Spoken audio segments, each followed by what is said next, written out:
What if the quiet absence of people around you is not a failure, but a signal that something rare is at work inside you? You live in a world that worships popularity, constant connection, and noise, yet you often find yourself standing apart, misunderstood, or alone by choice or by circumstance.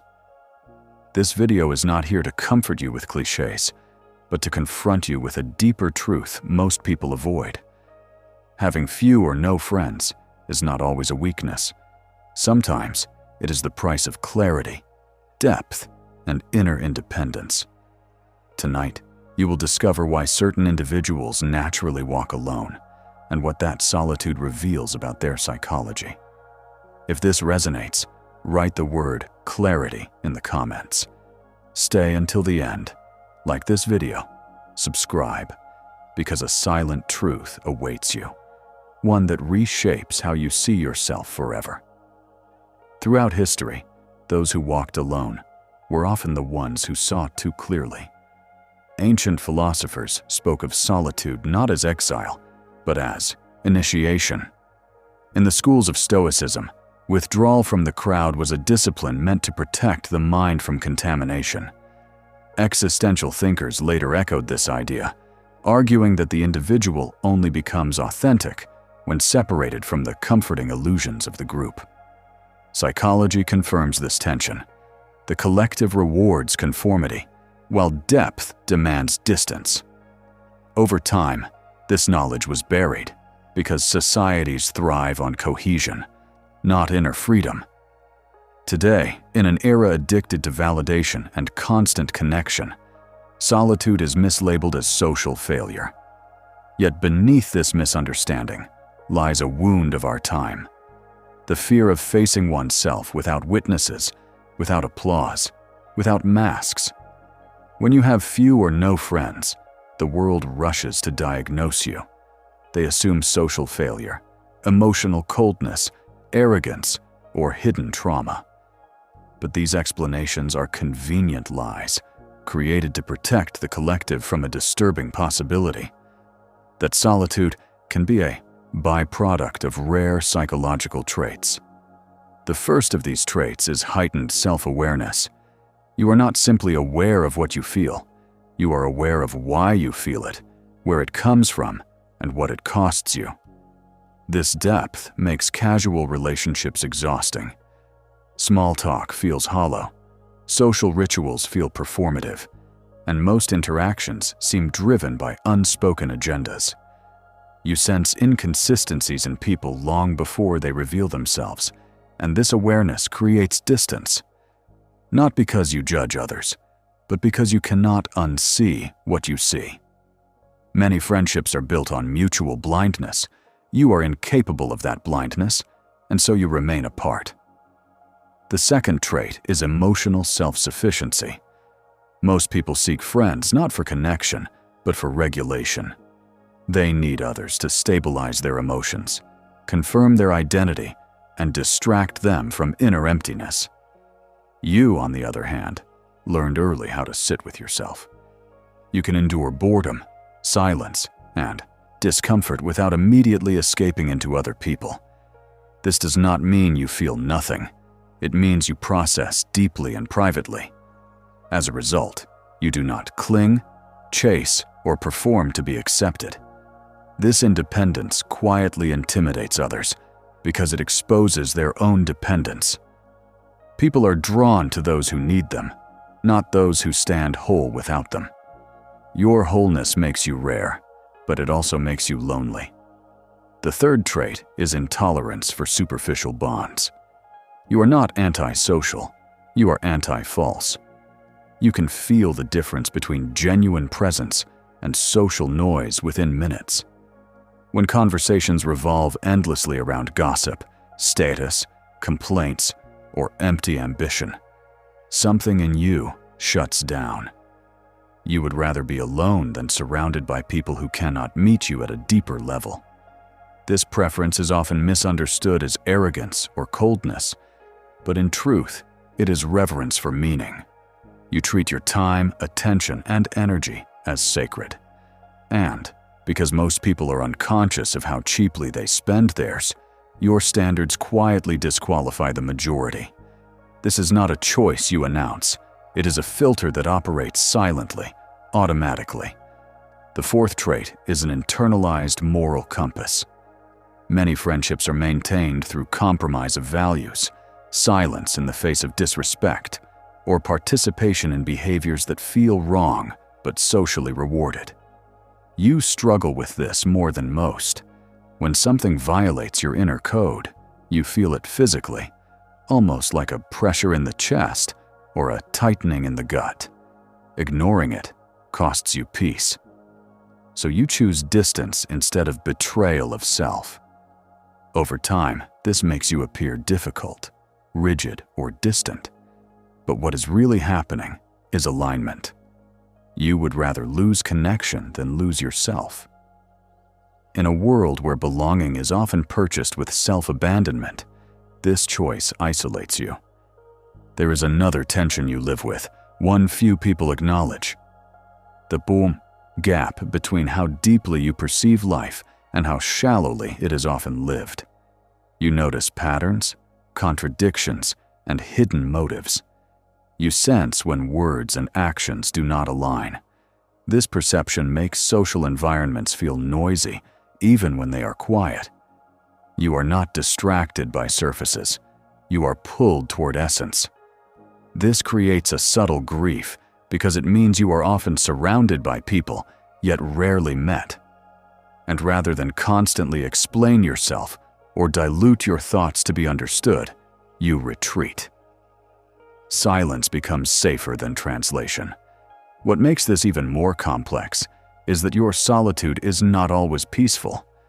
There are moments when you question yourself, wondering if something is wrong with you, if you are missing out, if you are too strict or too distant.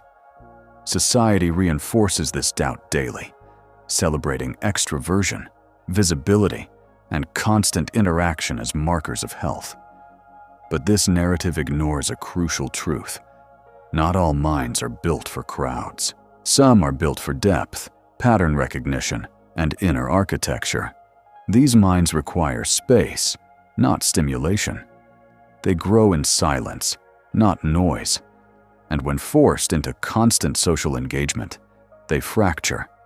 You also possess a heightened sensitivity to emotional atmospheres. You feel rooms, not just people. Tension, envy, insecurity, and hidden hostility register in you instantly. This makes social gatherings draining, even when nothing overtly negative happens. While others leave energized, you leave depleted. Over time, your nervous system learns to associate social abundance with exhaustion. Solitude becomes not a retreat, but a form of self-preservation. You are not avoiding people, you are protecting your clarity. Perhaps the most misunderstood aspect of your experience is that your loneliness is not always about absence. It is about misalignment. You can be surrounded by others and still feel alone, because connection without resonance feels empty. This is why you do not rush to fill the space around you. You wait, often unconsciously, for something rare: mutual depth, emotional honesty, intellectual respect, and silence that does not need to be filled. Until then, you remain with yourself. And while this choice costs you companionship, it preserves something far more fragile: your inner coherence. What you may not realize yet is that these traits are not random. They tend to cluster in individuals who are wired for introspection, long-term thinking, and inner transformation. People like you are often late bloomers socially, not because you lack capacity for connection, but because your criteria are different. You are not looking for distraction, you are looking for truth. And truth is never crowded. It is quiet, demanding, and often walked alone. As you go deeper into this experience, another layer reveals itself, one that is more unsettling and less discussed. Having few or no friends is often connected to an advanced relationship with truth. And Truth is not socially neutral. Most social bonds survive through selective blindness, shared illusions, and unspoken agreements to not look too closely. You disrupt these agreements simply by being present. You ask questions without speaking them. Your silence is not empty, it is observant, and observation destabilizes systems built on pretense.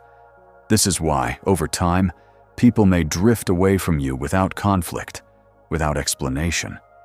Your presence quietly exposes what others are not ready to face about themselves. One of the rare traits you carry is psychological sovereignty. You do not outsource your sense of reality to the group. While others unconsciously absorb opinions, values, and emotions from their environment, you verify everything internally. This creates a delay between stimulus and response. You pause where others react. You reflect where others imitate. In modern society, this pause is perceived as distance, even suspicion. People bond quickly through shared outrage, shared excitement, shared enemies. You do not move at that speed. You need coherence, not consensus. And because most friendships today are built on emotional synchronization rather than truth alignment, you often find yourself out of rhythm with the crowd. There is also a paradox at work inside you. You are deeply empathetic, yet you avoid constant emotional exposure. You feel too much, not too little. You pick up subtle shifts in tone, micro-expressions, contradictions between words and energy. This sensitivity makes shallow relationships painful. You sense when someone is speaking from insecurity, envy, or performative confidence, and your body reacts before your mind names it. Over time, this creates an internal rule. Proximity requires safety, not comfort, not pleasure, but safety at the level of authenticity. Very few people can offer that consistently, not because they are bad, but because they are unexamined. Another trait that isolates you is your resistance to role-playing. Social life often demands that you become a character. The funny one, the listener, the achiever, the agreeable one.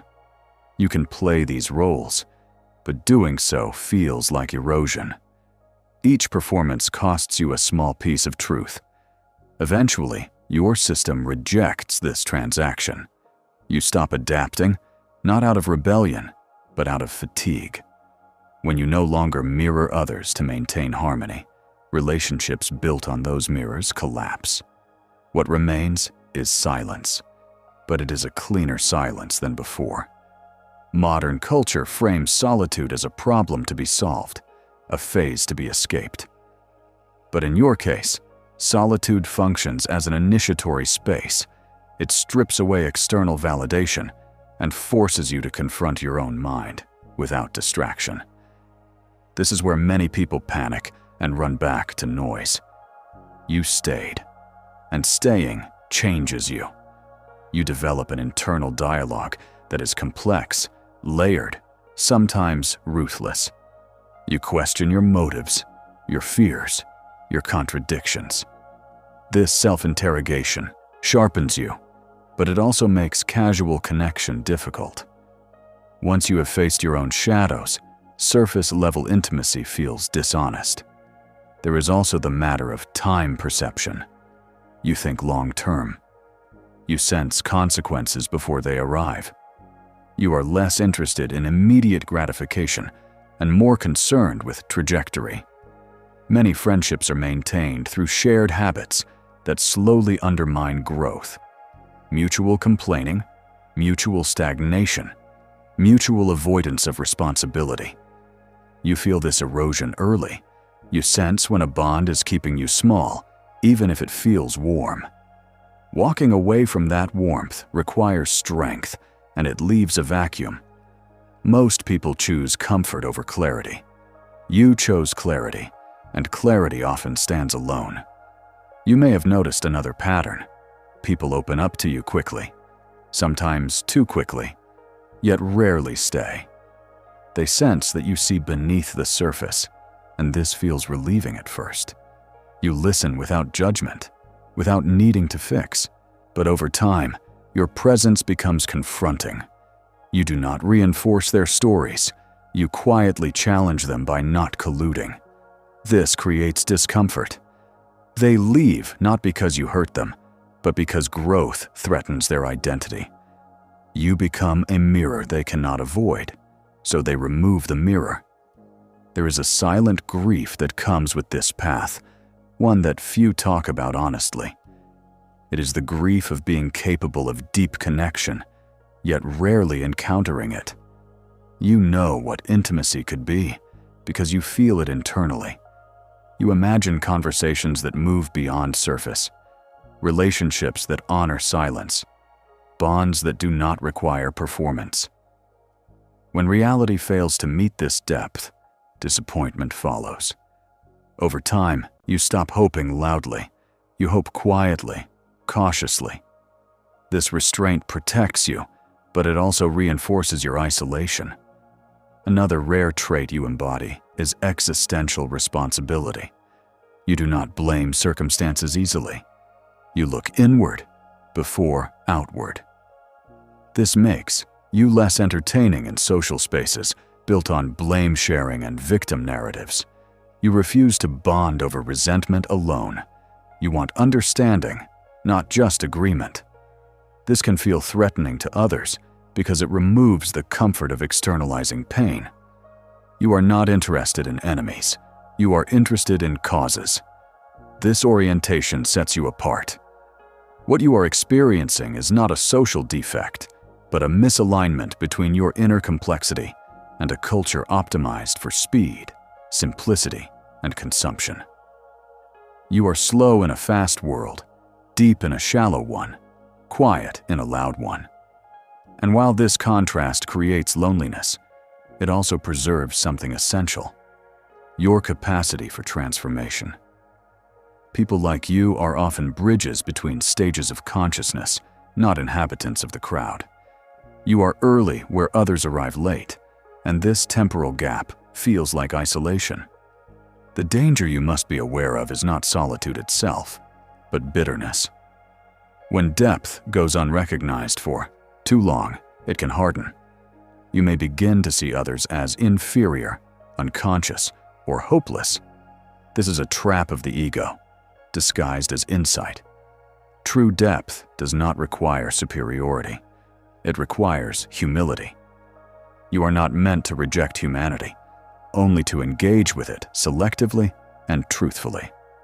Solitude is a training ground, not a final destination. If you listen closely, your loneliness is trying to teach you something. It is asking you to refine discernment without closing your heart, to maintain standards without building walls, to remain open without dissolving yourself. This balance is rare, and it takes time. You are not behind. You are early. And those who walk this path often meet fewer people. But when they do, the meeting is real. Understanding these traits is not enough. They must be lived consciously, or they will quietly turn against you. The first practice is learning to reframe solitude from absence into function. Each day, intentionally create a period of voluntary aloneness, not filled with distractions, but with presence. No scrolling, no background noise, no simulated connection.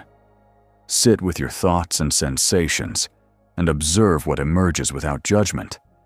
This trains you to distinguish between chosen solitude and imposed isolation. Chosen solitude strengthens you. Imposed isolation weakens you. The difference is intention. When you reclaim solitude as a deliberate space, it stops feeling like rejection and starts feeling like authority over your inner world. The second practice is selective openness. Depth does not mean permanent withdrawal. It means calibrated access.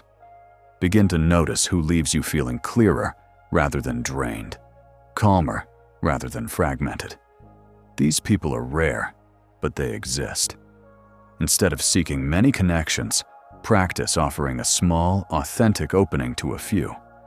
Share a thought that matters to you, not a polished version, not performance.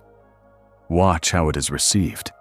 True alignment is revealed not by enthusiasm, but by respect. If someone rushes to correct, minimize, or redirect you, close the door gently. If they listen without trying to own or reshape you, keep it slightly open. Connection for you must grow slowly, or it collapses. A third practice is nervous system hygiene. Your sensitivity means your body often carries tension you mistake for emotional fatigue. Daily grounding rituals are essential. This can be slow walking without music, controlled breathing with long exhales, or simple physical movement done in silence. These practices discharge accumulated emotional noise from social exposure, even minimal exposure. When your nervous system is regulated, your solitude feels nourishing rather than heavy. Many people assume their loneliness is psychological when it is physiological. Tend to the body, and the mind follows. The fourth practice is meaning-oriented communication. When you do engage socially, shift the goal from being liked to being aligned. Ask questions that reveal values rather than facts. Speak from experience rather than opinion. Avoid bonding through complaint or mockery, even when it is socially rewarded. This will reduce the number of interactions you have, but increase their quality.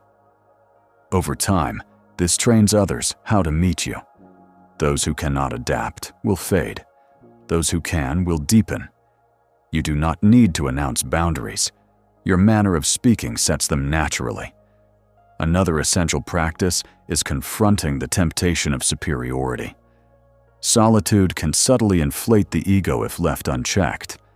You may begin to equate being alone with being above. This poisons your inner clarity. Regularly remind yourself that depth is not a rank, but a responsibility. Others are not shallow because they are inferior. They are shallow because they are afraid, distracted, or unprepared. Compassion keeps your insight clean. Without it, solitude becomes isolation, disguised as wisdom. One way to practice this is to silently acknowledge the humanity in others, even when you choose distance. Distance does not require contempt. You must also practice integration, not escape. Solitude is not meant to remove you from life, but to prepare you for it.